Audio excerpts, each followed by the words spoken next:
Iran के 31 सूबों में से एक जनूब मशरिक में वाक़िया करमान सूबा है, जिसके मारूफ शहर मेहान के वस्त में वो आलीशान मकबरा उस शख्सियत का मौजूद है जिन्होंने 1431 ईस्वी में 105 साल की उम्र में इंतकाल फरमाया और जिनके जिक्र और तस्करे के बगैर आखिर-उज़्ज़मा पर गुफ्तगू नहीं हो सकती। और वो शख्सियत है जनाब नूरुद्दीन की, तारीख जिन्हें हजरत नेमतुल्लाह वली के नाम से याद करती है। उनका सिलसिला नसब हजरत मूसा काजिम से मिलता है और वो शाम के शहर हलब में पैदा हुए।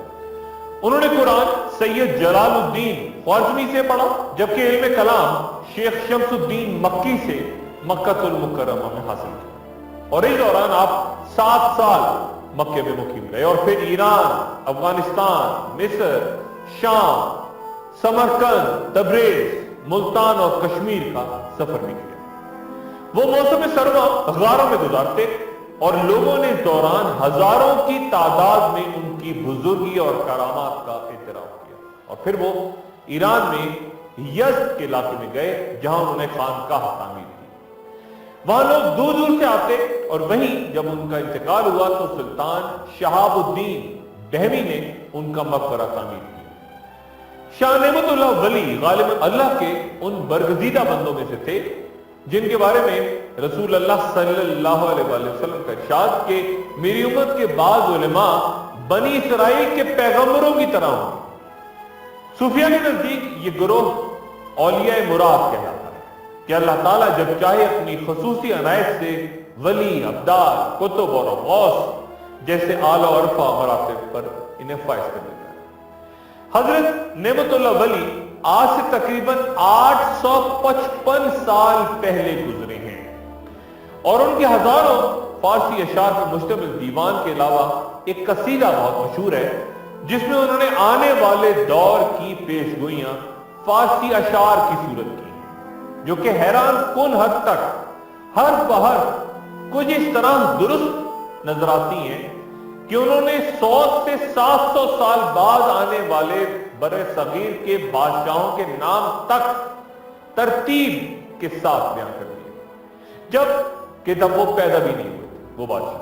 मसलन मुगल बादशाह तैमूर का तस्करा उनके अशार में बादशाह की पैदाइश से 200 साल पहले का है। इसी तरह लोधी खानदान के हुक्मरानों सिकंदर लोधी और इब्राहिम लोधी का जिक्र उनके यहां मिलता है।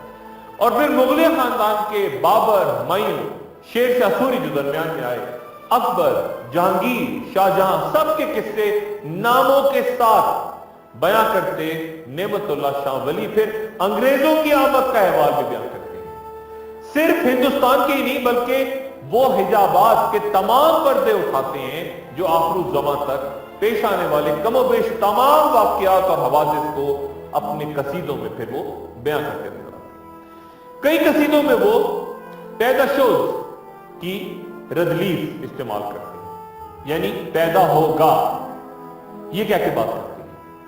और बाज़ मकाम पे रदलीफ मैं बेनम यानी मैं देख रहा हूं की सूरत इस्तेमाल होती है। जो पेशगोइयां हैरान कुन हद तक दुरुस्त साबित हुई उनमें से कुछ जरा मुलाहिजा फरमाइए। ज़हीरुद्दीन बाबर के इक़्तिदार में आने से 350 साल पहले यानी 1174 ईस्वी में नेमतुल्लाह वली फरमाते हैं कि उसके बाद मुल्क के काबुल का बादशाह बाबर दिल्ली में हिंदुस्तान का वारिस होगा। एक और शेर यूं है कि हुमायूं बादशाह को हादसा पेश आएगा और फिर शेर शाह यानी शेर शाह सूरी एक शख्स दुनिया में जाहिर होगा। तारीख हिंद इस पेशगोई को मुकम्मल तौर पर दुरुस्त साबित करती है कि शेर शाह सूरी से शिकस्त खा के हुमायूं ने निजाम सक्का के जरिए दरियाए गंगा पार करके अपनी जान बचाई। और जब शेर शाह सूरी चल बसा तो हुमायूं ने शाह ईरान की मदद से 1555 ईस्वी में दोबारा हिंदुस्तान पर कब्जा किया और 1530 से लेके 1556 तक वहां पे हुकूमत की। ये दिलचस्प बात है कि नेमतुल्लाह शाह वली ने तमाम मुगल बादशाहों का नाम लेकर उनके बारे में पेशगोई की। मसलन इस तरह का एक शेर मुलाहिजा फरमाइए जहांगीर के बारे में, जिसमें वो कहते हैं कि जब वो दारुल बका की तरफ सफर करेगा तो उसका बेटा शाहजहां पैदा होगा। काबिल तवज्जो बात यह है कि नेमतुल्लाह वली ने तमाम मुगल हुक्मरानों का नाम लेकर जिक्र किया सवाए एक के, यानी औरंगजेब। हो सकता है कि यह जिक्र आज कहीं कसीदों में मौजूद ना हो, कहीं दस्तयाब ना हो, लिखा गया हो, या फिर यह भी कि औरंगजेब ने ना सिर्फ तख्त नशीनी की सदियों पुरानी रवायात से इनहराफ किया और अपने बाप शाहजहां को ग्वालियर के किले में कैद करवा दिया, बल्कि तख्त के असल वारिस यानी अपने बड़े भाई दारा शिकोह को शिकस्त देने के बाद हाथी के पीछे बांधकर घसीटते हुए हजारों मर्दों औरतों के सामने बेरहमी से कत्ल करवा दिया। औरंगजेब के बाद खानदान मुगलिया का जवाल और उसका भी जिक्र करते हैं हजरत। और फिर दिल्ली के उजड़ने से 600 साल पहले नेमतुल्लाह शाह वली दिल्ली के नादिर शाह के हाथ उजड़ने का जिक्र फरमाते हैं। नादिर शाह ने 1739 में हिंदुस्तान पे हमला करके 2 माह तक दिल्ली को इस तरह बर्बाद किया कि एक बार तो गुस्से में आके उसके सिपाहियों ने सिर्फ 12 घंटे में 1.5 लाख इंसानों को दिल्ली में कत्ल कर दिया। नेमतुल्लाह वली बाबर के दौर में सिखों के बानी पेशवा यानी गुरु नानक का जिक्र भी करते हैं, यानी उसका नाम नानक होगा, बहुत से लोग उसकी तरफ रजू करेंगे और उस फकीर का बाजार गर्म और बहुत चर्चा होगा। फिर वो ये भी कहते हैं कि जंगे जीन यानी जर्मनों की जंग में आसमान ईसाइयों को मुब्तला कर देगा और ये उनके लिए तबाही और बर्बादी का निशान होगा। पहली जंग अजीम जो कि 1914 से 1918 तक और फिर 21 साल बाद दोबारा जर्मनों और ईसाइयों के दरमियान दूसरी जंग अजीम की सूरत हुई। एक हैरान कुन नतीजा नेमतुल्लाह शाह वली इन जंगों का यूं बयान करते हैं, यानी अगरचे अहले बरतानिया जर्मनों पर फतह पा लेंगे लेकिन फिर बेहद कमजोर हो जाएंगे। और फिर वो फरमाते हैं कि अगरचे अंग्रेज हिंदुस्तान को खुद ही छोड़ जाएंगे मगर वो लोगों में एक जानलेवा झगड़ा छोड़ के जाएंगे।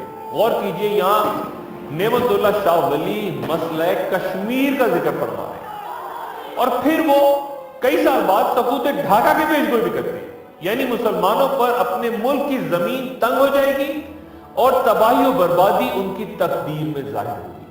फिर नेमतुल्लाह शाह वली 1965 की जंग का तस्करा इन दिनों कितने डेज में लड़ी गई उसकी मुद्दत के साथ बयान करते हैं और फरमाते हैं कि 17 रोज की जंग के बाद अल्लाह के फजल करम से इस्लाम की गाजी खूरेजी करके कामयाब हो।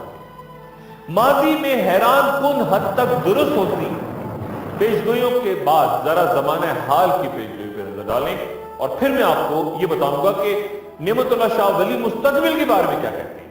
असर हाजिर के बारे में बेशुमार उनकी रवायात, लेकिन एक शेर जरा मुलाहिजा फरमाइए, यानी इस वक्त किसी को अहले हक ना देखेगा, लोग चोर और डाकुओं के सर पे दस्तार रखेंगे। आखिर के बारे में 855 साल पहले नेमतुल्लाह वली की पेशगोइयां इंतहाई आम तस्वुर होती हैं कि माजी और हाल में उनकी तमाम की तमाम जितनी बातें उन्होंने कही वो हूबहू पूरी हैं।